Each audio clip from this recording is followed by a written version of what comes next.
Hey, bonjour à toutes et à tous, on se retrouve aujourd'hui pour une vidéo sur les nouveautés de mai.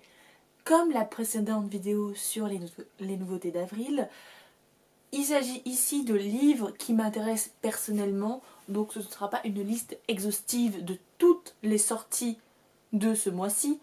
Si ça vous intéresse néanmoins, il y a sur Booknode un calendrier où vous pouvez voir différentes sorties, les sorties de l'année. Et moi, des fois, ça me permet d'avoir quelques petites avant-premières, on va dire. Des fois, ça apparaît sur le site alors que les éditeurs n'ont pas encore évoqué le fait qu'ils allaient éditer un livre. Alors là, je me suis attardée sur une douzaine de livres. Il va y avoir de la fantaisie, il va y avoir du contemporain. Ne perdons pas de temps, c'est parti. Le premier livre, il s'agit d'un contemporain de Lilibelle de Cholet, Les Bleus des souvenirs d'été, qui va apparaître le 2 mai aux éditions Didier Jeunesse. Lilibelle de Cholet est aussi une autrice française très prolifique, car elle a sorti pas moins de 5 livres en un an. Je trouve ça... Moi, je n'arrive pas à écrire un livre en 4 ans, alors 5 livres en un an...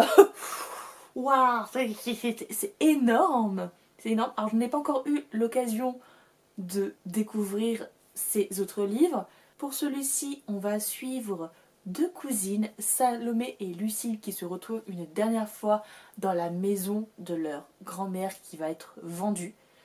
De ce que j'ai compris, c'est pas... Voilà, elles sont pas copines, enfin, leur relation est un peu... Elles sont pas spécialement proches, il y avait comment? C'était surtout Lucille et Colombe qui étaient proches. Colombe, c'est la troisième cousine. Alors, je ne sais pas si elle est morte, s'il lui arrivait quelque chose, parce qu'apparemment, elle n'est pas là.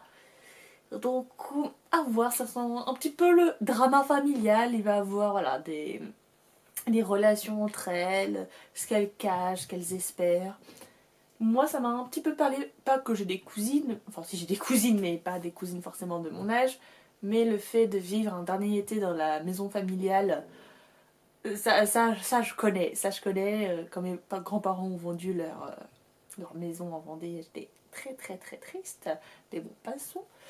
Donc oui, celui-ci me tente pas mal. Alors, le prochain livre qui arrive, je l'ai vu passer pendant des mois et des mois sur les Instagram des personnes qui lisent en anglais. C'est un livre très très attendu par les réseaux sociaux, enfin par les gens qui lisent, par les lecteurs et lectrices. Il s'agit de Divine Rivalité qui va paraître aux éditions de Saxus le 2 mai et qui est écrit par Rebecca Ross. Ici, on me semble qu'on va suivre deux personnes. Comment ça s'appelle? Est-ce qu'on a votre nom? Ah, Iris et Roman. Apparemment, une guerre avec des dieux. Enfin, c'est de la fantaisie. Et elle écrit à son frère qui lui répond, mais en fait, c'est pas son frère. Enfin, son frère est parti à la guerre, il me semble. Et voilà, c'est de la fantaisie, c'est de la romance. Mais apparemment, c'est une romance comme ça, super bien écrite, super. Enfin. Là, contrairement à ce que j'ai dit dans l'autre vidéo, là, il y a de la hype. Il y a de la grosse hype. Mais là, c'est de la hype qui me donne envie. Il y a des hypes qui me fait... Je suis un peu méfiante. Celle-là, j'ai vraiment tellement entendu que du bien et ça change un peu de ce qu'on lit d'habitude. Celui-là, il y a de grande chance qu'il arrive de cette année dans ma balle. Là, je me fais pas trop d'illusions. Ça risque d'arriver. Je vais te dire quelque chose parce que du coup, je vous lis pas tout le résumé pour pas perdre de temps. Mais je viens de voir qu'en fait, le mec à qui elle écrit, c'est son rival parce qu'elle est journaliste. Oui, donc du rival to lovers. On est clairement dedans, c'est bien. Pour le prochain livre, il s'agit d'une fantaisie, je crois que c'était une fantaisie française, de Samuel Rouget qui va paraître aux éditions Gulfstream. Il s'agit, désolée, je regarde toujours mon ordinateur parce que j'ai peur de me tromper, du Serment des 7 miroirs, le tome 1, Les vents de Terciel.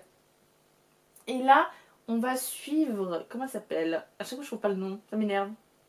Nalice, qui va rentrer dans une sorte d'école pour devenir sylphide.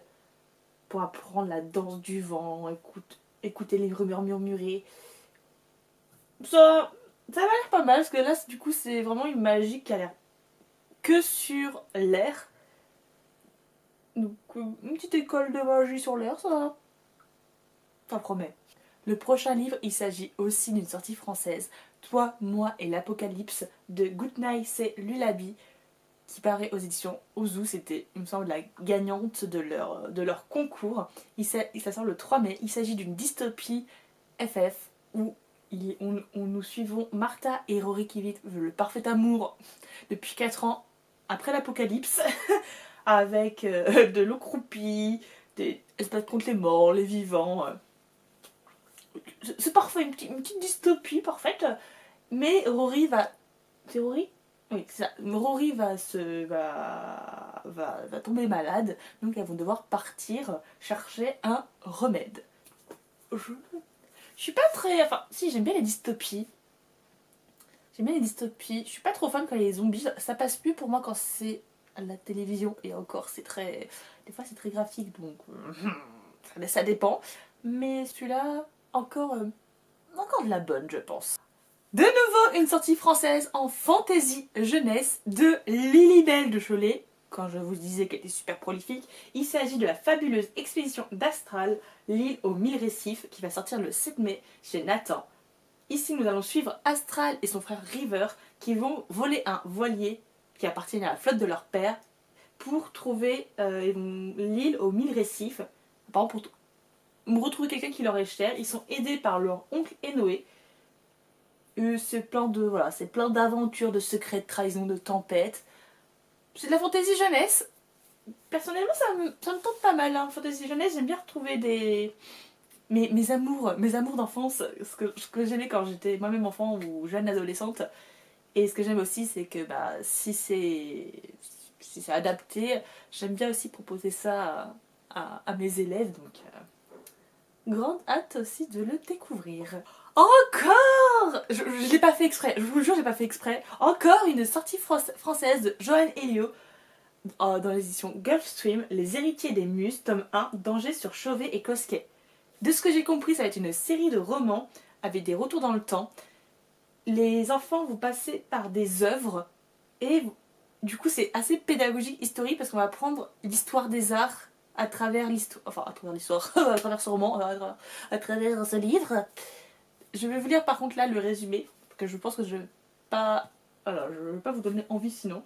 Deux enfants chargés par les muses de l'Antiquité grecque, et ils sont chargés de protéger les œuvres d'art à travers le temps.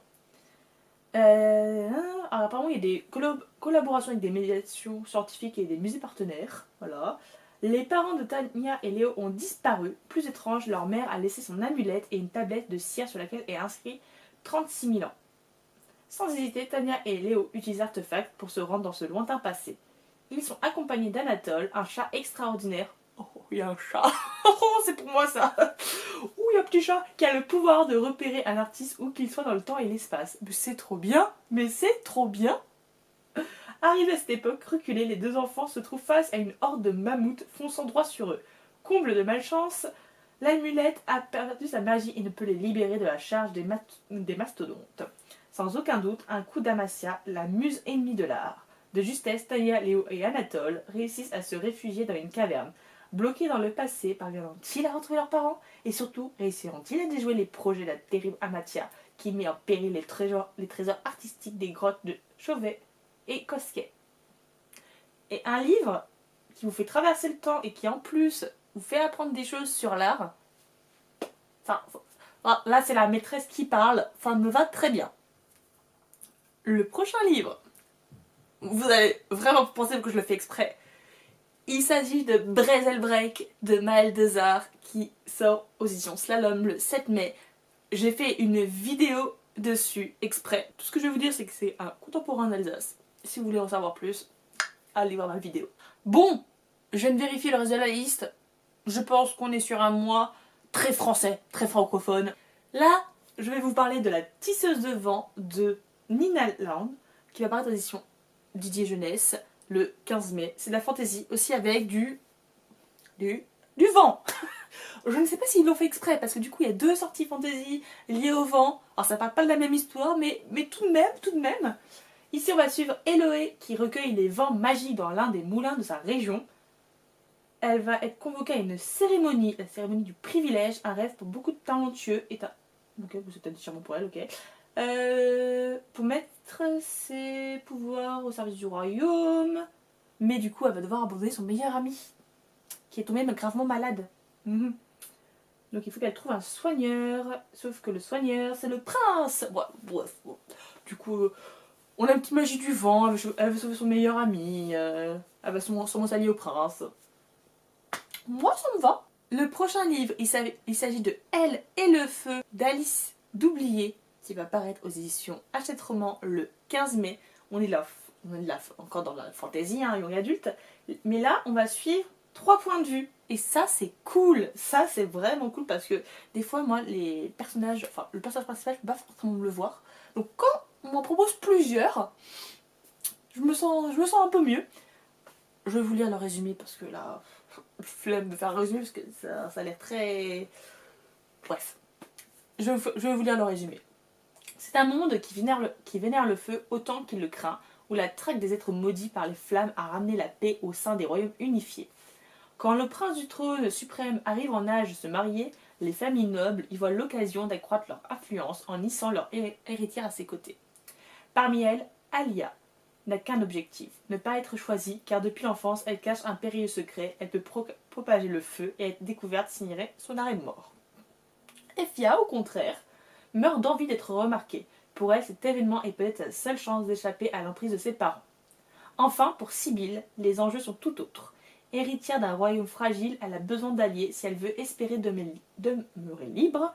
Entre complot et manigance, la rencontre de ces 3 jeunes femmes fait vaciller leurs desseins tout tracés et quand l'amour s'en mêle, c'est le continent entier qui risque de s'embraser.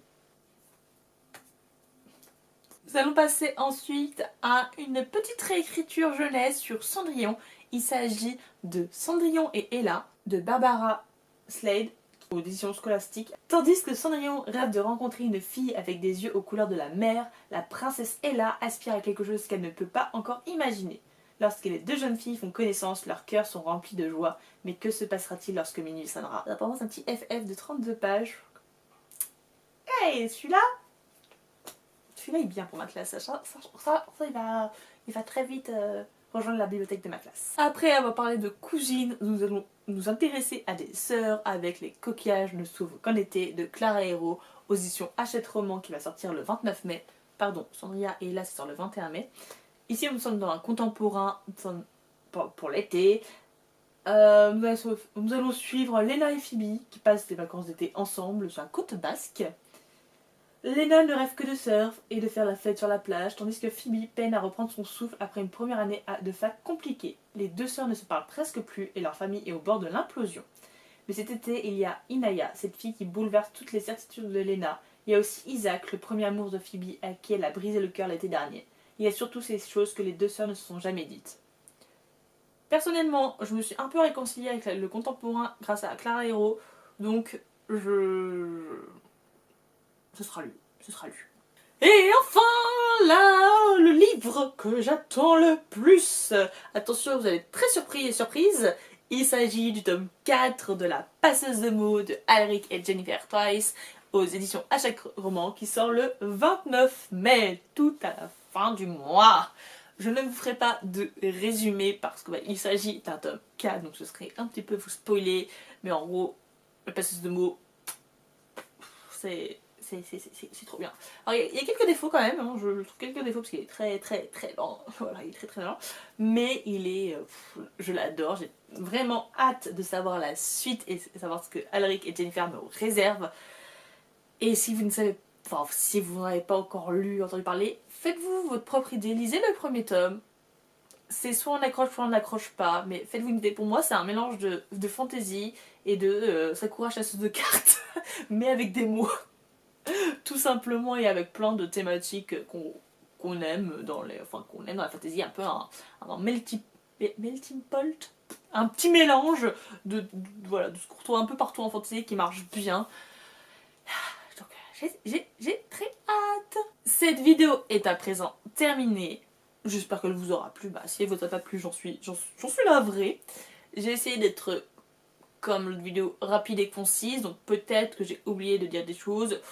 C'est possible. C'est très très très possible. Mais en tout cas, je vous souhaite, comme d'habitude, chouette lecture, de chouettes découvertes. Et je vous dis à la prochaine. Ciao!